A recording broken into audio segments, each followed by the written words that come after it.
თქვენს დარჩენილ სტუმრებს და რა თქმა უნდა თქვენს მაყურებლებს. დღეს რაც ჩვენს ქვეყანაში ხდება და რა პირობებშიც დამოუკიდებელ მედიის წარმომადგენლებს უწევთ მუშაობა, რა თქმა უნდა კრიტიკულად არის შეფასებული არა მხოლოდ ქვეყნის შიგნით, არამედ პირდაპირ მნიშვნელობით არ დარჩენილა არც ერთი საერთაშორისო ორგანიზაცია, არც ერთი სახელმწიფო, რომლებიც თავისი დემოკრატიული პრინციპებით, ადამიანის უფლებების დაცვით გამოირჩევა, არ გამოხმაურებულიყო არაერთგზის, მათ შორის ახალმოსული ვიყავით თქვენთან ტელევიზიაში, რომ ჩვენც ეს ამბავი გავიგეთ. ეს ნიშნავს, რომ ევროპის საბჭო ამ შემთხვევაში კიდევ ერთხელ უცხადებს სოლიდარობას მედიას და იმ ჟურნალისტებს, რომლებიც ცალსახად კანონის ფარგლებში არსებული საზღვრების ფარგლებში გამოხატვის თავისუფლების გამო იდევნებით, ანუ ამ შემთხვევაში თქვენც და სხვა მედიის წარმომადგენლები და ეს არის საგანგაშო. ერთი მხრივ არის სოლიდარობა მედიისთვის, ანუ გამახვილება ყურადღების მათ შორის ამ პრობლემებზე, იმიტომ რომ რეალურად ხო ქართული ოცნება ცდილობს პრაქტიკულად ადამიანებს საქართველოს მოსახლეობას ხმა ჩამოართვეს, რომ მათი ხმა არ ისმოდეს და ამიტომ დამოუკიდებელი მედიის წარმომადგენლები მათ სათქმელს ამბობენ, მათ ამბებს ყვებიან და ამიტომ მასირებული შეტევა მიდის.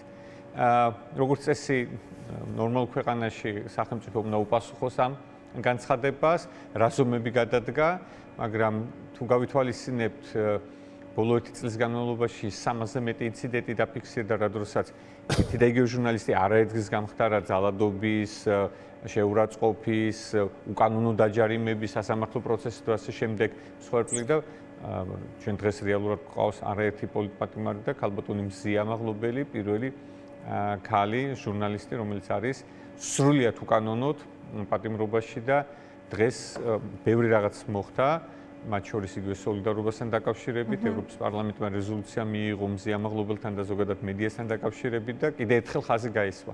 ეს ნიშნავს, რომ ის ადამიანები, რომლებიც აქტიურად გამოხატავენ პროტესტს, აქტიურად ეწინააღმდეგებიან ივანიშვილის რეჟიმს, დემოკრატიული ქვეყნის წარმომადგენლები თუ ინსტიტუტები მათ სოლიდარობას უცხადებენ და კიდევ ერთხელ აფიქსირებენ პოზიციას, რომ თქვენ ხართ ზუსტად, თქვენ ხართ ისტორიის სწორ მხარეს და არა რუსული რეჟიმი, რომელიც ღიად ეწევა ქვეყნის მომავლის ქურდობას და ეს არის ღია შეთქმულება ქვეყნის წინააღმდეგ და მედია როგორც რგოლი საზოგადოების ინფორმირებისა უმნიშვნელოვანეს როლს ასრულებს და ამიტომ ბუნებრივად ხართ თავდასხმის ობიექტი, იმიტომ რომ რომ არა მედია, რომ არა ის ჟურნალისტური გამოძიებები, რომ არა ის გაშუქებები ვერ ნახავდით უკანონო დაკავებებს, ვერ ნახავდით არაერთ კორუფციულ სქემების გამოძიებას, ვერ ნახავდით სრულმოწმეებს. რომ არა თქვენი კოლეგების გელაც ბრძანდება მისი გამოძიება, არა მარტო დედაქალაქში, არამედ რეგიონში წარმოუდგენელი რაღაცება არის. ანუ ნაცვლად იმისა, რომ პოლიციელი ეს საზოგადოება კარგად უნდა გააცნობიეროს, რეპრესიაში ჩართული, უკანონობაში ჩართული პოლიციელის ყველა როდესაც დაძდევს ჟურნალისტებს, მათ შორის ჟურნალისტებს, ის აკლდება იმას, რომ ჩვენი უსაფრთხოება იყოს გარანტირებული იმ ადამიანებისაც, რომლებიც ცდილობს რაღაც ფორმით ნეიტრალური პოზიცია შეინარჩუნოს. ეს საბოლოო ჯამში ღუპავს მთელ ქვეყანას. ამიტომ ეს უნდა გააცნობიერონ, რომ ეს რეჟიმი არის არა მხოლოდ იმის წინააღმდეგ, ვინც ღიად აფიქსირებს თავის პოზიციას, არამედ მთელი ქვეყნის წინააღმდეგ არის ეს. კი ბატონო, ზვიად მინდა თქვენგან მოვისმინო შეფასება ბოლო ამბის და ალერტიდან, ევროსაბჭოს ალერტიდან ბევრი დასკვნის გაკეთების შესაძლებლობა ჩდება.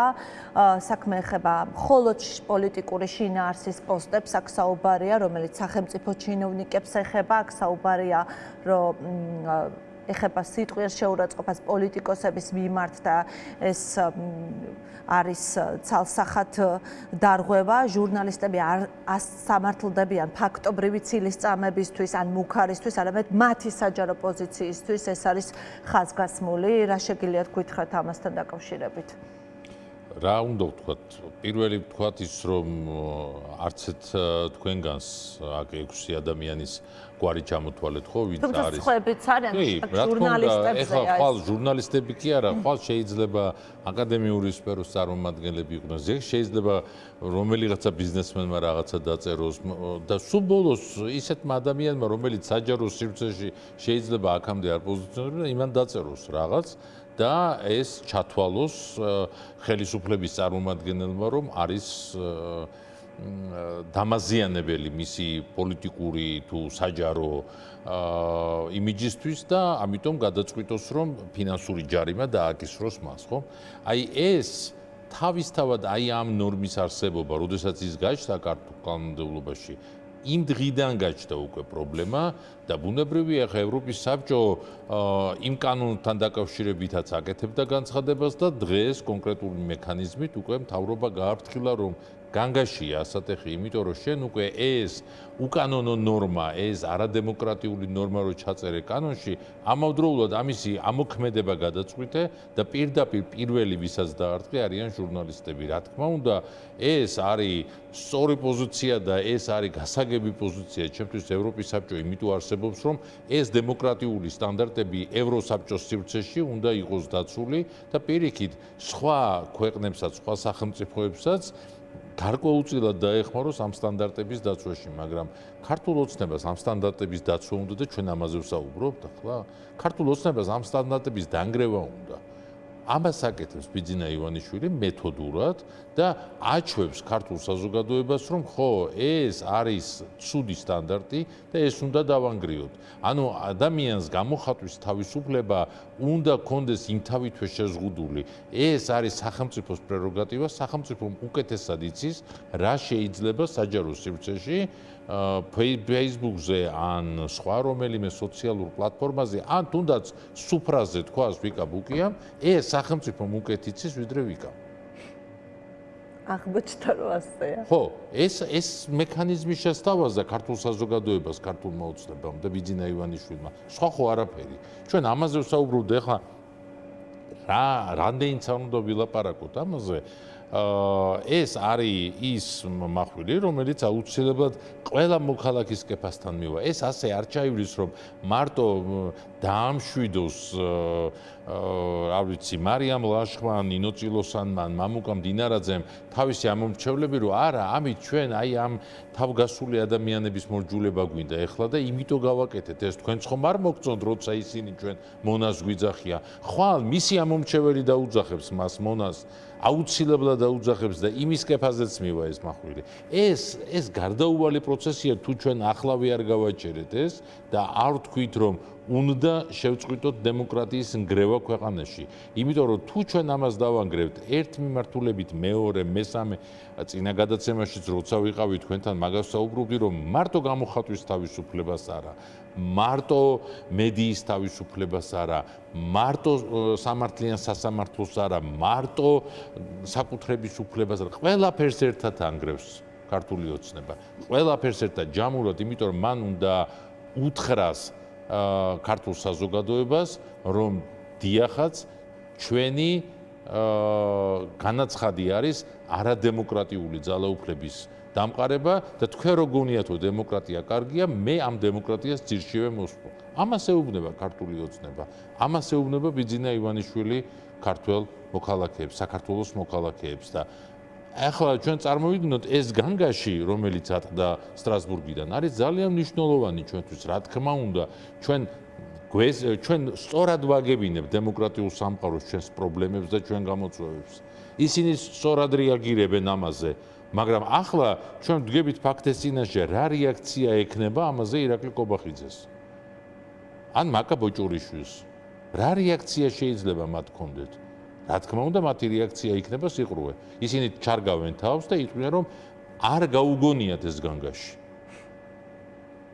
მე მაინტერესებს რა რეაქცია ექნებოდა ახლა ჩემს მოსამართლეს თეთრაულს და შინაგან საქმეთა სამინისტროს ორ წარმომადგენლებს, რომელსაც რამოდენიმე საათი ვუსმენდი და სხვათა შორის ისინი ევროპული კონვენციით მესაუბრებოდნენ, რომ თითქოს სიტყვიერი კრიტიკა ადმინისტრაციულ სამართალდარღვევათა კატეგორიაში ჩდება და ევროპულ კონვენციას იშველიებდა. თეთრაულს ხო, ეს ხო, თეთრაული ხომ არ არის პრეისტორიული ხანის მოსამართლეა რა.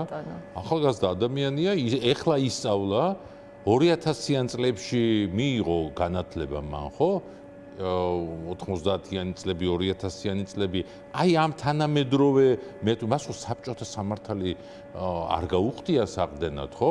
მათ ისწავლეს სწორედ ის სამართლებრივი კატეგორიები, რაზეც ჩვენ დემოკრატიას ვაფუძნებთ და რაზეც გონია რომ სწორედ ეს არის დემოკრატიის დაცვის მექანიზმი, ხო?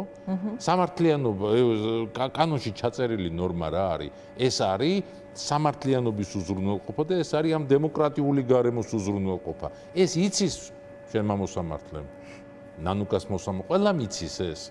გონი არ იცის და რა უნდა იგრძნოს მან? ან რა სიგნალი უნდა დაინახოს? მან გამორთო ყველა კომუნიკაციის მას ერთადერთი ზარი შეძდის თავის მობილურზე, ერთადერთი ზარი. ის სხვა ზარს ვერ ხედავს, სხვა განგაშის ვერ ხედავს.